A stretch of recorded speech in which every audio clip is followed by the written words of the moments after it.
Akashvani presents Morning News.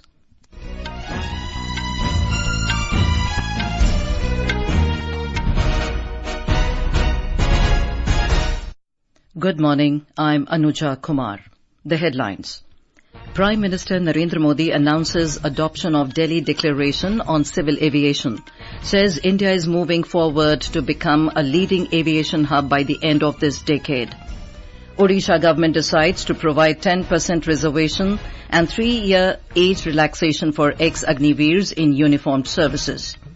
IMD warns of heavy rain in Uttarakhand, Uttar Pradesh, Delhi, Rajasthan and Madhya Pradesh over next few days. India and China agree to work with urgency and redouble their efforts to achieve complete disengagement in remaining areas. US imposes sanctions on 3 Chinese companies for aiding Pakistan's ballistic missile program. And in South Asian Junior Athletics Championship, India bags 9 gold medals in Chennai. And now the news in detail. Prime Minister Narendra Modi has announced the adoption of Delhi Declaration on Civil Aviation. The declaration was adopted unanimously at the conclusion of 2nd Asia-Pacific Ministerial Conference in New Delhi yesterday. The declaration is a comprehensive framework aimed at enhancing regional cooperation, addressing emerging challenges, and fostering sustainable growth in the civil aviation sector in Asia-Pacific region. Addressing the conference, the Prime Minister said India is now moving forward to become a leading aviation hub by the end of this decade and will be among the most well-connected region in the coming years.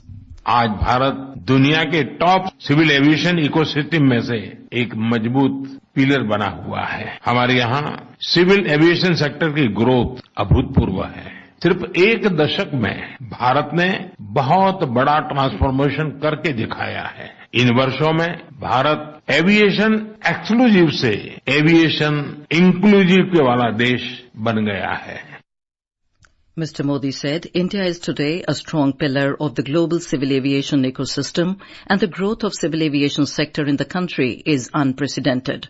He said the number of airports has doubled in India in the past 10 years and the country has become aviation inclusive. 10 साल में भारत में airports की संख्या double हो गई है और भी काम पर हम बहुत तेजी से आगे बढ़ रहे हैं। एक तरफ हम छोटे शहरों में एयरपोर्ट्स बना रहे हैं, दूसरी तरफ बड़े शहरों के एयरपोर्ट्स को और आधुनिक बनाने की दिशा में हम तेजी से काम कर रहे हैं। The Odisha government has decided to provide 10% reservation and a 3-year age relaxation along with exemption from the physical test for ex-Agniveers in uniformed services. The decision, taken at a cabinet meeting chaired by Chief Minister Mohan Charan Majhi, will offer ample opportunities to ex-Agniveers in uniformed services such as police, forest, excise, fire or any other services determined by the state government. The 10% horizontal reservation for ex-Agniveers will be applied to all Group C and D posts in direct recruitment.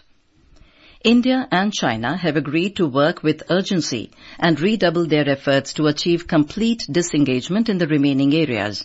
This emerged during a meeting between National Security Advisor Ajit Doval and member of the Communist Party of China Political Bureau and Director of the Office of the Central Foreign Affairs Commission, Wang Yi, yesterday in St. Petersburg, Russia.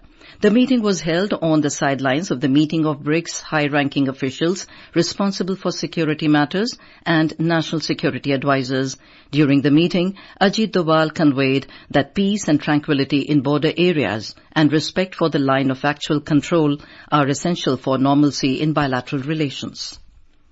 The Ministry of External Affairs, MEA, has said that since Prime Minister Narendra Modi's visit to Russia, 35 Indian nationals have been released from the Russian army. MEA spokesperson Randhir Jaiswal said that around 50 Indian nationals are still with the Russian army and New Delhi is working diligently to secure their release as soon as possible. This brings the total number of released Indians to 45, as 10 Indian nationals were discharged before the Prime Minister's visit.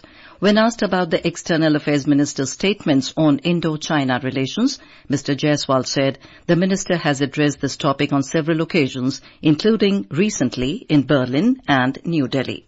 India-China relations, we have External Affairs Minister has spoken about it on several occasions, including recently in Berlin. We have also been keeping you informed of the developments that have happened in our talks with WMCC in that mechanism. So that is where the India-China relations are at this present time. The United States has reaffirmed its support for a permanent seat for India and endorsed text-based negotiations to reform the UN Security Council, which has been stalled due to disagreements among a few countries. Linda Thomas-Greenfield, the U.S. permanent representative to the UN, said that the U.S. is ready to work with other nations to draft and refine a resolution for a General Assembly vote and potentially amend the UN Charter. The U.S. has announced sanctions against 3 Chinese companies, 1 Pakistani company, and a Chinese citizen for their role in Pakistan's ballistic missile program. U.S. State Department spokesperson Matthew Miller announced that the sanctions target the Beijing Research Institute of Automation for Machine Building Industry, which helped Pakistan's National Development Complex acquire equipment for testing large rocket motors, including those used in Shaheen 3 and Ababil missiles. These sanctions are based on a 2005 executive order designed to prevent the spread of weapons of mass destruction. Since Pakistan is not part of the missile technology control regime, these actions are seen as violations of international rules to curb missile technology proliferation.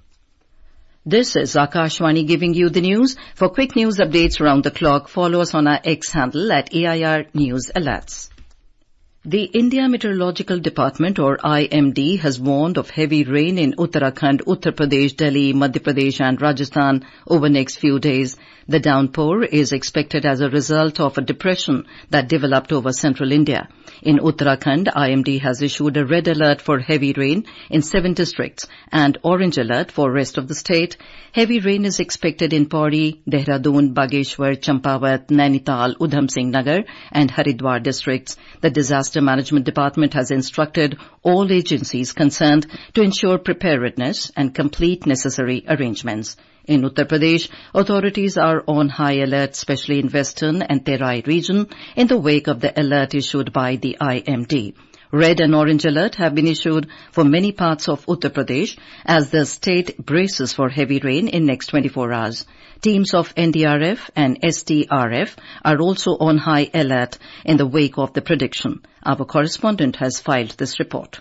Flash flood occurred in tributary of Yamuna River yesterday in Jalon district of Bundelkhand region after heavy rain in last 48 hours. Administration in many districts including Pilibhit, Kanpur, Jalon and Sambhal have closed the schools and colleges today in the wake of the heavy rain prediction. Very heavy rain and flash flood is expected in Tarai and Bundelkhand along with western part and central region of the state. Meanwhile, many cities of the state are witnessing torrential rain from last 48 hours. In Jhansi, Aligarh, Farrukhabad, Agra and Mathura districts, heavy rain disrupted normal life as the streets are submerged in water. As many as 5 deaths have been reported in Mathura, Bulandshahr and Moradabad districts due to rain-related accidents. Sushil Chandra Tiwari, Akashwani News, Gorakhpur.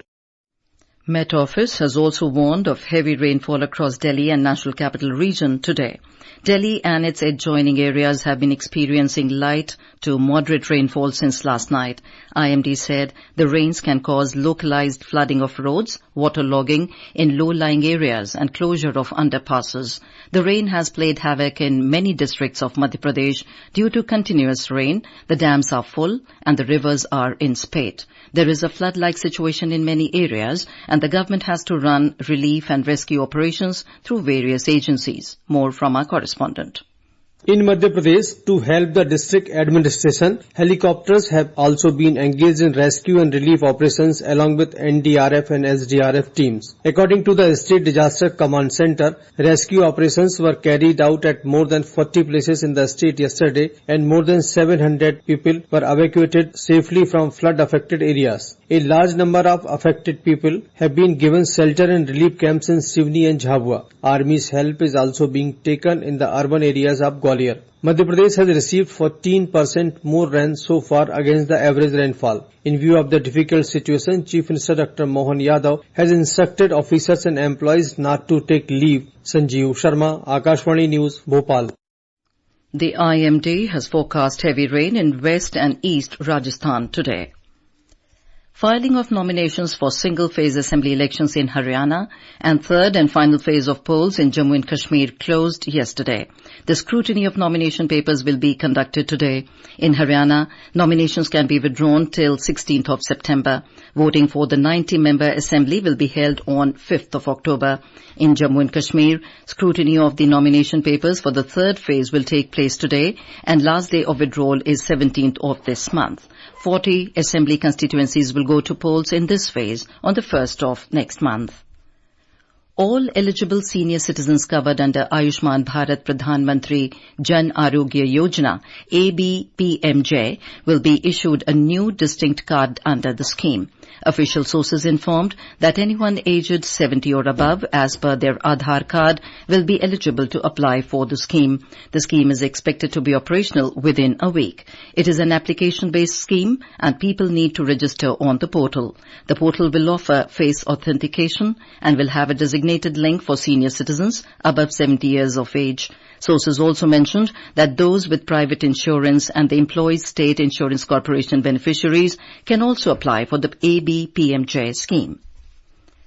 The Competition Commission of India, CCI, has found e-commerce giants Amazon and Flipkart engaged in anti-competitive practices by favouring select sellers on their platforms. The CCI's investigation resulted in a 1,027-page report on Amazon and a separate 1,696-page report on Flipkart, both dated from last month. The reports concluded that the companies created an ecosystem where preferred sellers were ranked higher in search results, effectively sidelining other sellers.